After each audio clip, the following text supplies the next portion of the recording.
Senate overwhelmingly passes Stock Act. Nice name. Which prohibits lawmakers and their staff from trading stocks based on information they learned during congressional briefing. Well, duh. It's 2012. I thought that would be a given by now. And how much money has these turds made on doing this before their little save face rule? A lot. Ton. Buku. Guaranteed. And when they get this into law, it already has a fail-safe loophole in place. I must have left that information on my desk and someone saw it. A quick message. I will cut this up as much as I want. It's my show.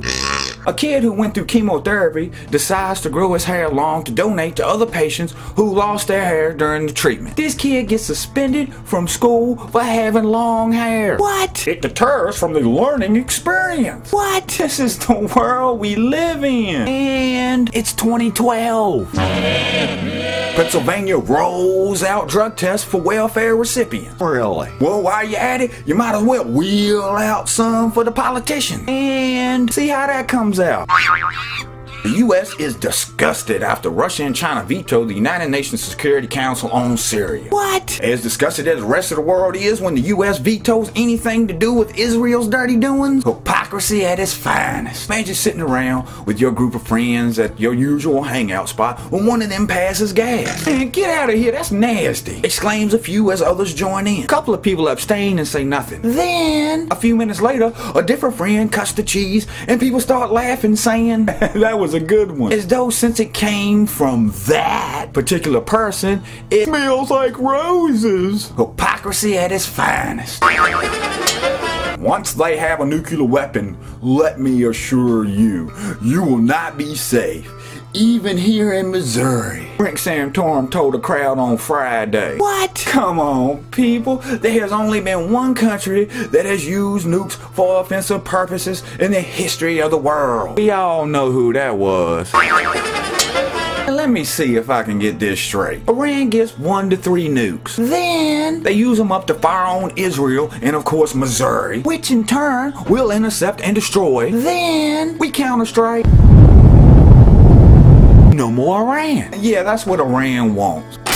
No, they want an invasion deterrent. A thing that discourages or is intended to discourage someone from doing something. How many countries in the history of the world got invaded who possessed a nuclear weapon? None? Nada. Zilch. Ain't gonna happen yet. Too many countries left without them. And they're up for grabs. Why? Because they don't have nukes. Well, duh. We need to stop letting these turds dumb us down with their rhetoric. Stop. Listen to what they say. It makes no sense. But people go along with it and accept 2 + 2 = 5. Homeland Security helps train hot dog vendors to spot terrorists at the Super Bowl. What? Seriously? And how much money did all of this foolery cost us? A lot. Ton. Buku. Guaranteed. Look, people, no terrorists are gonna hit the Super Bowl no more than they're gonna hijack a plane. At least not to the extent of all this wasted money. Did they hit Times Square on New Year's Eve? Have they hit Walmarts yet? A mall? Casino? Political rally? So on and so forth? No, they haven't. Why, you ask? That's a very good question that I ask myself frequently. Perhaps the answer is that there isn't that many people out there that are willing to take the life of innocent people, or that those types that would do such a thing don't have the resources to carry out such an attack. Either way, there's no need for wasting our money. That's right, our money. On all this crap. Obama strongly condemns Syrian President Assad for the latest violence in Syria. Really? Well, on the same page, I condemn you for reauthorizing the Patriot Act, National Defense Authorization Act, Gitmo, every act of police brutality that goes on in America. How about them cookies? What would our government do if we, the people, tried to take back over?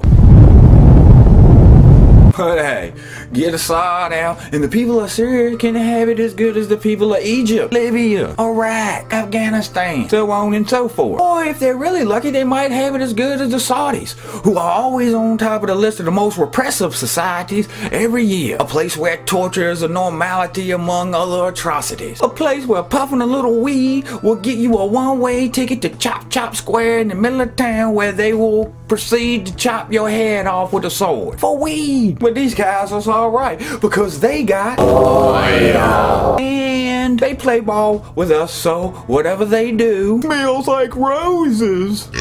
And so we continue in a world where do as we say, not as we do is the law of the land. A world where never-ending wars, poverty, and domination is an acceptable pastime while logic, peace, and love is a terrorist act. A world where the have-mores want more and the have-nots are tasked with getting it for them while the have-somes are there to defend the have-mores, thinking by doing so that someday they'll have more. Guess what? They won't. Something to think about. I'm changed the channel and I'm out. Smells like roses.